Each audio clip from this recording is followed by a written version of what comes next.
Hitler جو تھا نا دوسری جنگ عظیم میں تو جرمنی گیا ہوں نا, میں نے وہ قبرستان بھی دکھایا تھا یہودیوں کا. ہٹلر نے یہودیوں پہ بہت زیادہ ظلم کیا, جو بالکل غلط کیا. ہم اس ظلم کو کبھی بھی حوصلہ افزائی نہیں کرتے, دیگوں میں اٹھا اٹھا کے زندہ ڈال دیا کرتا تھا. ہم اس عمل میں ہٹلر کی بالکل بھی حوصلہ افزائی نہیں کرتے, اس عمل کو اپریشیٹ نہیں کرتے. لیکن اس نے ایک تاریخی الفاظ کہے تھے, اسے پتا تھا دنیا مجھے برا کہے گی بعد میں کہ لاکھوں یہودی مار دیے میں نے. اس نے کہا میں چاہتا تھا سب کو قتل کر دیتا, ایک بھی زندہ نہ چھوڑتا, لیکن کچھ میں زندہ چھوڑ کے جا رہا ہوں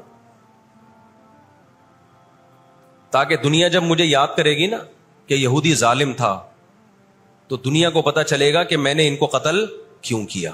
کچھ چھوڑ کے جا رہا ہوں, یہ چین سے نہیں بیٹھیں گے, دیکھنا کرتے کیا ہیں یہ. آج ہٹلر زندہ ہوتا, ہٹلر اگر آج زندہ ہوتا, دنیا کہتی کہ تو بندہ ٹھیک نہیں تھا لیکن بات ٹھیک کر کے گیا ہے. 1 ارب سے زیادہ مسلمان ہیں, 1 ارب سے زیادہ, اور یہودی کتنا ہے؟ 1 کروڑ بھی میرا خیال ہے نہیں ہوگا. لیکن یہ 1 ارب سے زیادہ مسلمان کس کے کنٹرول میں ہیں؟ اور میں آپ کی اطلاع کے لیے عرض کروں, اس وقت اسرائیل امریکہ کا غلام نہیں ہے, خوب سمجھ لیں. امریکہ کی گچی کس نے پکڑی ہوئی ہے؟ اسرائیل نے پکڑی ہوئی ہے. انڈیا, اسرائیل انڈیا کا غلام نہیں ہے, انڈیا کی گچی پکڑی ہوئی ہے کس نے؟ گچی سمجھتے ہو؟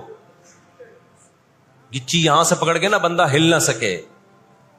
چھوٹا سا ملک ہے, سازشوں کی وجہ سے, طاقت کی وجہ سے نہیں, مکاریوں اور سازشوں کی وجہ سے دنیا کو کنٹرول میں کیا ہوا ہے.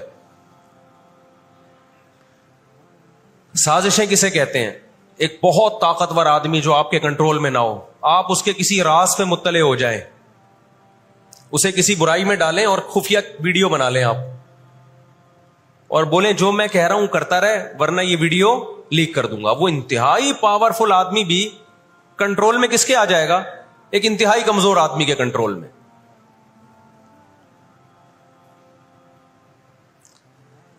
یہودیوں پر ان کی بدعمالیوں کی وجہ سے قرآن کیا کہتا ہے؟ غربت علیہم الذلہ, انہوں نے پیغمبروں کو قتل کیا, انہوں نے موسیٰ علیہ السلام کو صرف ستایا نہیں, بے انتہا ستایا, اتنے سارے معجزے دیکھنے کے باوجود.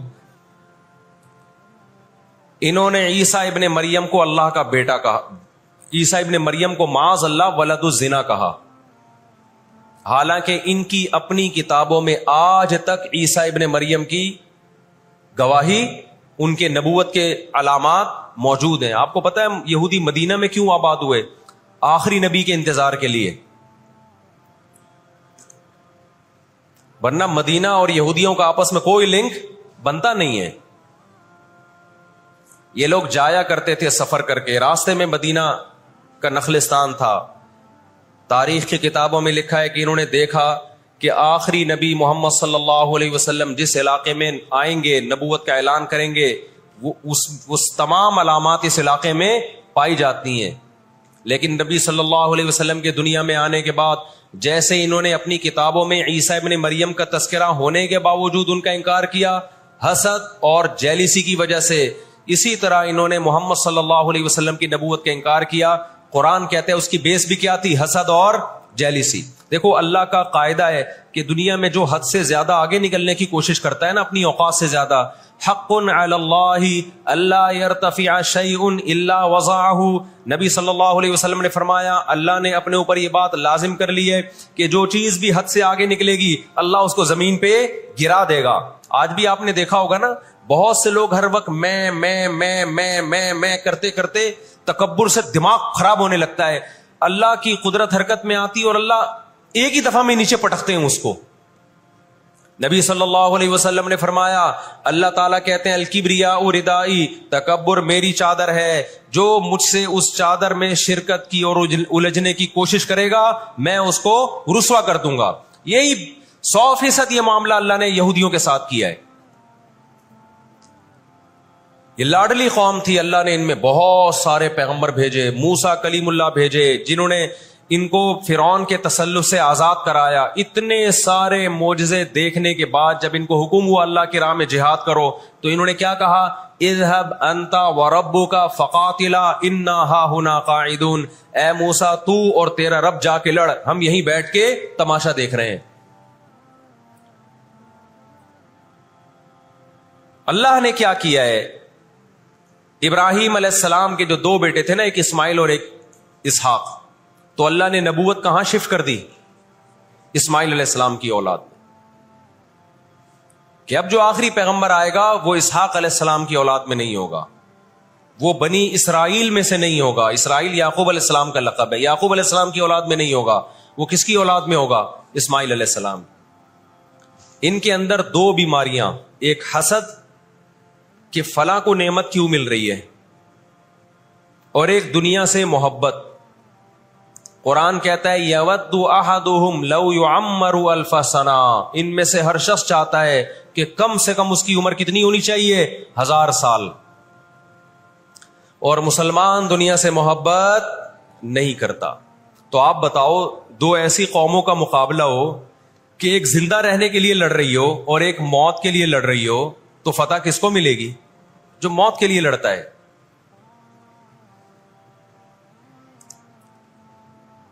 پہلے حضرت عیسیٰ علیہ السلام کا انکار کیا, اللہ نے عیسیٰ علیہ السلام کو ماں کی گود میں زبان دی کہ میں ولد الزنا نہیں ہوں. انہوں نے وہ معجزے اپنی آنکھوں سے دیکھے, مگر کیوں نہیں مانا؟ اس لیے کہ اپنی چودراہٹ جا رہی تھی. جب مذہبی چودراہٹ انسان میں آتی ہے نا, وہ بہت خطرناک ہوتی ہے, کیونکہ مذہب میں عزت بہت ملتی ہے. ہم نے بڑے بڑے علماء سے سنا تبلیغ میں عالم کے لیے 1 سال رکھا ہوا ہے, غیر عالم کے لیے نہیں رکھا ہوا. میں جب اپنے شیخ سے بیعت ہوا تو مجھے انہوں نے بہت سارے معمولات بتا دیے کہ یہ ذکر اتنے لمبے چوڑے. میں حیران تھا کہ وہ فلاں بیعت ہو کر گیا ہے, اس کو تو کم معمولات بتائے, ہم تو مولانا ہیں. تو ہمارے شیخ نے کہا کہ عالم کے بگڑنے کا اندیشہ عامی آدمی کے بگڑنے سے بولو زیادہ ہے. عزت بھی ملتی ہے جب علم ہوتا ہے, شہرت بھی ملتی ہے. عزت, شہرت, دولت, یہ 3 چیزیں انسان کی کھوپڑی کو کیا کرتی ہیں؟ بولو خراب. تبھی تزکیہ نفس جو ہے نا, تزکیہ نفس, جس کے پاس بھی علم ہے, آج یوٹیوب پہ بہت سے اسکالرز ہیں, ادھر ادھر سے علم حاصل کر لیا, کسی بزرگ سے باقاعدہ تعلق قائم کر کے اپنا تزکیہ نہیں کروایا, تو وہی علم ان کا گمراہی کا پھیلانے کا ذریعہ بن جاتا ہے. قرآن کیا کہتا ہے؟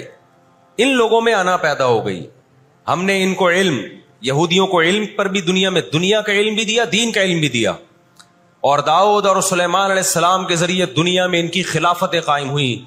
تو بجائے اللہ کے شکر گزار بننے کے, تکبر سے کھوپڑی آؤٹ ہونا بولو شروع. اللہ سے کوئی نہیں لڑ سکتا. جب تکبر آئے گا آپ کے اندر, بجائے اس کے کہ آپ اللہ کا شکر ادا کرو. بہت بڑے حصے پر یہودیوں نے حکومت کی ہے. ایسے ایسے پیغمبر اللہ نے یہودیوں کو دیے جو نہ عیسائیوں کے حصے میں آئے نہ مسلمانوں کے حصے, یعنی کثرت کے اعتبار سے اتنے زیادہ. ہمیں اللہ نے سید الانبیاء دیے محمد صلی اللہ علیہ وسلم, ہم پر سب سے زیادہ احسان ہے. لیکن کثرت کو دیکھا جائے تو جتنے کثرت سے پیغمبر یہودیوں کے پاس آئے, اتنی کثرت سے پیغمبر کسی اور قوم کے پاس نہیں آئے. پھر اللہ نے داؤد اور سلیمان علیہ السلام کے ذریعے ان کو بڑی بڑی حکومتیں دیں, بیت المقدس ان کا مرکز بنا. لیکن اللہ کا شکر گزار بننے کے بجائے تکبر سے کھوپڑی آؤٹ ہونا شروع ہو گئی. اللہ نے ان سے نظام حکومت لے کے کس کے حوالے کر دیا؟ بیت المقدس کا عیسائیوں کے حوالے کر دیا. عیسائی بہت تھوڑے تھے, لیکن اللہ نے ان تھوڑوں کو ان طاقتوروں سے لڑوایا, اور اللہ نے ان کو مغلوب کیا. ان کے ہاتھ سے بیت المقدس نکلا, اور اس کے بعد سے اب تک ان کے ہاتھ میں بیت المقدس نہیں آیا. مسلمانوں کے پاس آ گیا, ان کو نہیں دیا اللہ نے. 18ویں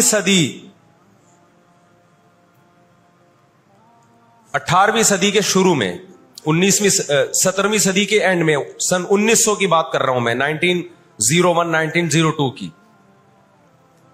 اس سے بھی کچھ ٹائم پہلے یہ دنیا میں بکھرے ہوئے تھے, دنیا میں کسی کو ان سے دشمنی نہیں, لیکن دنیا میں جہاں بھی گئے کبھی ایسا نہیں ہوا کہ انہوں نے سازشیں ترک نہ کی ہوں. ہٹلر جو تھا نا دوسری جنگ عظیم میں تو جرمنی گیا ہوں نا, میں نے وہ قبرستان بھی دکھایا تھا یہودیوں کا.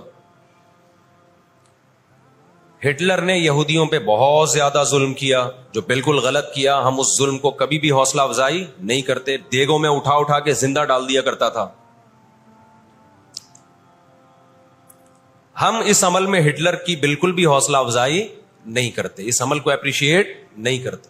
لیکن اس نے ایک تاریخی الفاظ کہے تھے, اسے پتا تھا دنیا مجھے برا کہے گی بعد میں کہ لاکھوں یہودی مار دیے میں نے. اس نے کہا میں چاہتا تھا سب کو قتل کر دیتا, ایک بھی زندہ نہ چھوڑتا, لیکن کچھ میں زندہ چھوڑ کے جا رہا ہوں تاکہ دنیا جب مجھے یاد کرے گی نا کہ یہودی ظالم تھا تو دنیا کو پتا چلے گا کہ میں نے ان کو قتل کیوں کیا. کچھ چھوڑ کے جا رہا ہوں, یہ چین سے نہیں بیٹھیں گے, دیکھنا کرتے کیا ہیں یہ. آج ہٹلر زندہ ہوتا, ہٹلر اگر آج زندہ ہوتا, دنیا کہتی کہ تو بندہ ٹھیک نہیں تھا لیکن بات ٹھیک کر کے گیا ہے. جیسے مشرف بندہ ٹھیک نہیں تھا لیکن بات, اس نے کہا نا دنیا کس کی زبان مانتی ہے, ڈنڈے کی, بات ٹھیک کر کے گیا ہے. اور میں آپ لوگوں کو بھی کہتا ہوں, آپ کا گھر بھی ایک چھوٹی سی ریاست ہے, گھر میں آپ کا روب ہوگا تو صحیح چلے گا روب. گھر روب نہیں ہے تو بھی دماغ سے نکال دو کہ میں محبت اور امن شانتی کے ساتھ گھر صحیح چلے گا. امن شانتی سے ہی چلتا ہے گھر, روب کا ہونا بھی کیا ہے, اس کے بغیر نہیں ہوتا گزارا. سمجھتے ہو کہ نہیں؟ تو اللہ نے آدمی کو آدمی اس لیے بنایا ہے کہ اس کا تھوڑا روب رہے گھر کے اندر. روب ختم تو گھر سے بڑی مصیبت پھر کوئی نہیں ہے. دنیا بھی اسی اصول پہ چلتی ہے. تو 17ویں صدی کے آخر میں ان کو خیال ہوا کہ ہم اتنے سکون سے بیٹھے ہوئے ہیں, اب تک دنیا میں کچھ الٹا پلٹا ہوا کیوں نہیں ہے. ان کو خیال ہوا یہودیوں کو. قرآن نے ان کے بارے میں کیا کہا, ضربت علیہم الذلہ, ہم نے ان پر ذلت کو دے مارا ہے. آپ کو پتا ہے کہ یہود کا لفظ اتنی بڑی گالی دنیا کے لیے بن گیا تھا. ایران میں بہت زیادہ یہودی ہیں, پتا ہے آپ کو, اسرائیل کے بعد سب سے زیادہ یہودی ایران میں ہے, لیکن انہوں نے اپنا نام ایران میں یہود نہیں رجسٹرڈ کروایا, کلیمی رجسٹرڈ کروایا ہوا ہے موسیٰ کلیم اللہ کی نسبت. کیوں؟ ان کو پتا ہے کہ یہود کا لفظ دنیا میں کیا بن چکا ہے, گالی. شرم آئے گی کسی کو بتاتے ہوئے کہ میں یہودی ہوں, اس لیے ایران میں انہوں نے اپنے آپ کو رجسٹرڈ کس نام سے کروایا ہے, کلیمی کہتے ہیں ان کو. میں مانتا ہوں سارے یہودی ایسے نہیں ہوتے, میں نے پہلے وضاحت کر دی, ہمیں یہودیوں سے دشمنی نہیں ہے, کیونکہ قرآن جہاں یہودیوں کی برائی بیان کرتا ہے وہاں قرآن یہ بھی کہتا ہے لیسوا سواء, سارے ایک جیسے نہیں ہیں. قرآن اعتدال سے بات کرتا ہے, سارے ایک جیسے نہیں ہیں. لیکن جتنا شر اور فساد اس قوم میں ہے, قرآن کہتا ہے کہ اتنا دنیا میں کسی اور قوم میں نہیں ہے. لَتَجِدَنَّ أَشَدَّ النَّاسِ عَدَاوَةً لِلَّذِينَ آمَنُوا الْيَهُودَ, اللہ کہتے ہیں تم مسلمانوں کا سب سے بڑا دشمن, دنیا کی جتنی قومیں ہیں ان میں سب سے بڑا دشمن کس کو پاؤ گے, یہود کو پاؤ گے. اس کے بعد مشرکین کو پاؤ گے, اور اسلام کے سب سے زیادہ قریب تم کس کو پاؤ گے, نصارہ کو, عیسائیوں کو پاؤ گے.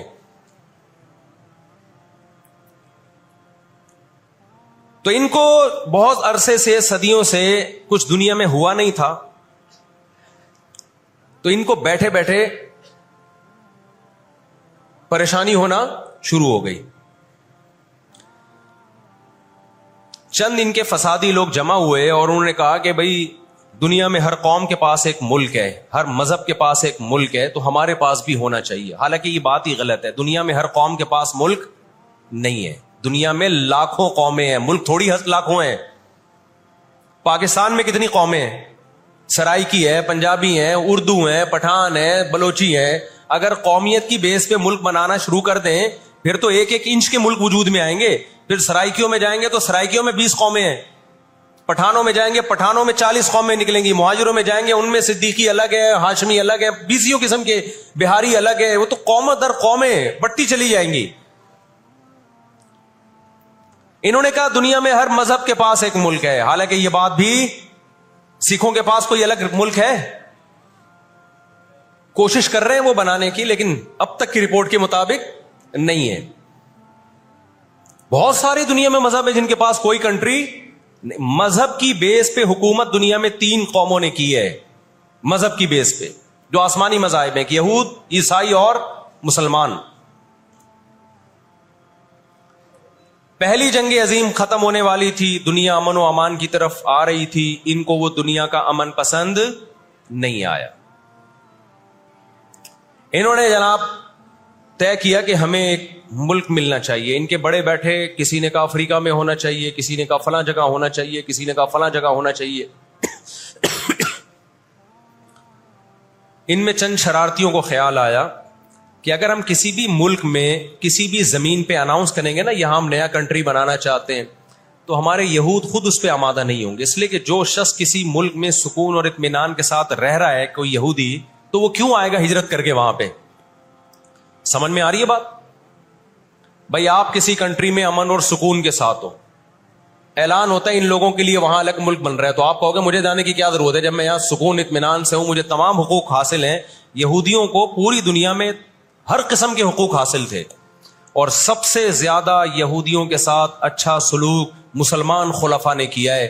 یہودی خود اس کے معترف ہیں کہ مسلمانوں کی اور ہماری جنگیں وہ بنو قریظہ اور بنو نذیر کے بعد، وہ جو مدینہ کے دور میں اس کے بعد کبھی بھی نہیں ہوئی ہیں۔ مسلمانوں کی لڑائیاں یا تو اہل فارس سے ہوئی ہیں، ایران جو پہلے کا ایران تھا، یا عیسائیوں سے ہوئی ہیں، یہودیوں سے جھڑپیں نہیں ہوئی ہیں۔ تو ان کو خیال ہوا بیٹھے بیٹھے کہ ہمیں الگ ریاست چاہیے۔ مختلف جگہوں کا سلیکشن ہوا، سب ریجیکٹ ہو گیا۔ تو صہیونیوں کو خیال آیا کہ اگر ہم بیت المقدس کا نعرہ لگاتے ہیں کہ ہمیں بیت المقدس دوبارہ چاہیے، یہ ہمارے آباء و اجداد کا وطن ہے، تو الگ ریاست کا منجن بہترین طریقے سے بک سکتا ہے۔ مذہبی لوگ جہاں لوگوں کو صحیح گائیڈ کرتے ہیں، خوب سمجھ لو مذہب کے نام کا منجن بھی مذہب میں ہی بکتا ہے۔ آج بھی ایسا ہو رہا ہے، بہت سی مذہبی تحریکیں لیبل کس کا لگا رہی ہوتی ہیں؟ اسلام میں بھی ایسا ہی ہے۔ جہاں اسلام میں آپ کو اچھی تحریکیں ملیں گی، وہاں ایسی تحریکیں بھی ملیں گی کہ لیبل کس کا لگایا جا رہا ہوتا ہے؟ مذہب کا، اور مقصد اس کے پیچھے دنیاوی مفاد ہوتے ہیں۔ اس کو سمجھنے کی ضرورت ہے۔ ہمارے یہاں جہاں بھی نعرہ لگ جائے نا مذہب کا، تو لوگ سارے گدھے گھوڑوں کی طرح اکٹھے ہو جاتے ہیں، یہ نہیں دیکھتے کہ اس کے پیچھے اس کے مقاصد کیا ہیں۔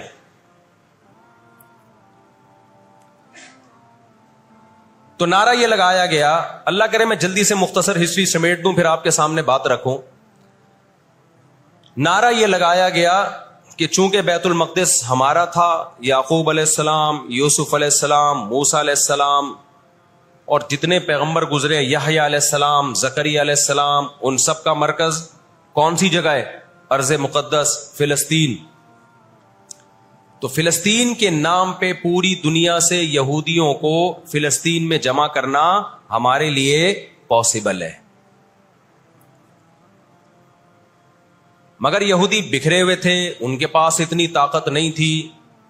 2 سازشیں انہوں نے کی ہیں۔ نمبر 1، تجارت اپنے کنٹرول میں لو۔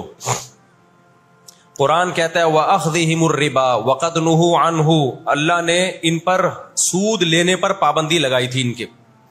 انہوں نے دنیا کو سود کے نظام میں لپیٹ دیا، پوری دنیا کی دولت مرتکز ہو کے کس کے پاس آنے لگی؟ یہودیوں کے پاس۔ مذہبی ریاست بنائی جا رہی ہے۔